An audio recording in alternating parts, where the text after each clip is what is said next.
done more takes in years I've been alive. Welcome to the Smallpack 047 Studio Tour 2026. Today I'm going to be showing you all of the stuff I will use to record my videos, and have been using for that matter. Starting off with the Elgato 4K-S. You can probably barely see that. Why do I have this? Basically, long before a time had a name, I used to record on this thing, GoPro Hero 9 Black. Why was I recording on this? Well, it's the only camera I had that can record in 4K 60. It's actually a very nice camera. What do I hate about this thing? It, first of all, records in 30-minute segments. Second of all, it overheats. My phone also overheats, so it doesn't solve that problem. But what it does solve is 30-minute segments, so you can get off it. How do I solve the overheating problem? Basically, your phone is going to process its 4K stuff, and it's going to save it. And it's going to use power from its battery to power its camera and everything in the processor to save it. By recording on this capture card to a specific device that I'm not bothered to reveal to you yet, it avoids that whole process. How am I recording from my phone to this though, without you seeing the Blackmagic camera? Blackmagic camera has this neat little thing where it can only output what the camera sees, which is what I'm using. So this is outputting 4K 60 content. What's nice is that the image, the video stabilization also applies to it. It's not brilliant, but it's good. Moving on. Second thing, microphone. This is the, I believe it's Sennheiser MKE200. Really nice mic.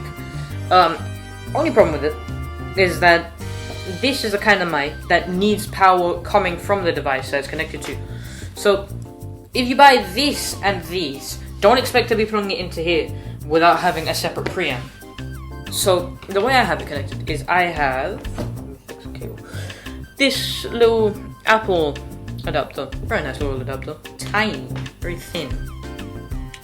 And by using it, I can connect it directly to my iPad. It works seamlessly. It sounds very good, to me at least, using my monitor headphones. I don't know how it'll sound to you, so you can be the judge of that. Oh yeah, iPad. This is what I'm recording to, iPad Pro M2. Why am I recording to this? I use Final Cut Pro, and my PC doesn't like Final Cut Pro, so I figured it would make more sense to record to here. Luckily, Elgato makes its own little app for iPad, which is good. What might annoy you is that if you have this and you're planning to use it with this, it won't show up as a supported device. Like, it will say 4K-X, which is the Big Brother model of this, which can do, I believe, 4K 144 FPS or something like that. It is supported. There's no extra thing you have to do. It's just a bit confusing. Also, first time I set it up, it was very weird. I had to do firmware updates and it didn't show up. It might be in my dock or something, but I tried using it directly. Anyway, the point is, when it works, it's really good, and it works most of the time now. So yeah, what am I recording to? I'm recording to this SanDisk 250GB SanDisk Extreme Portable. It's just something I bought ages ago now. Don't know what it costs or something. But it's a very nice SSD. Connected to like a Thunderbolt to USB 3, something like that. Anyway, it's connected to the Ugreen RevoDock 9-in-1, which is powering this, supplying Ethernet, connecting it to the camera, well, the capture card, the microphone, and also connecting it to a keyboard that isn't plugged in right now. So technically not, but whatever. Tripod. This is an Amazon Basics tripod. It's a basic tripod. It's all you need to record top-down content that looks like this. Don't buy anything other than that if you're planning to do top-down. Otherwise, you're an idiot. This is the lighting I'm using. This is Philips Hue Play. I have it connected to this fancy Philips Hue remote. Originally, I thought this was going to work because I believe Philips Hue uses some kind of Hertz Logic like how fast it flashes the light to dim and brighten its light. So you can see I can dim the light, I can brighten the light, but surprisingly, no flashing, which is good. I didn't expect it to work, but it works. It didn't show up on my GoPro either, so it's definitely not an iPhone only thing. I don't know what that was supposed to be. I believe that's everything you need to see, apart from Portraits on Undertale.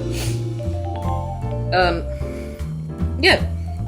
So this is the entire setup. Very simple, really. Oh, actually, one more thing. This fancy little thing, right here. It's very nice here.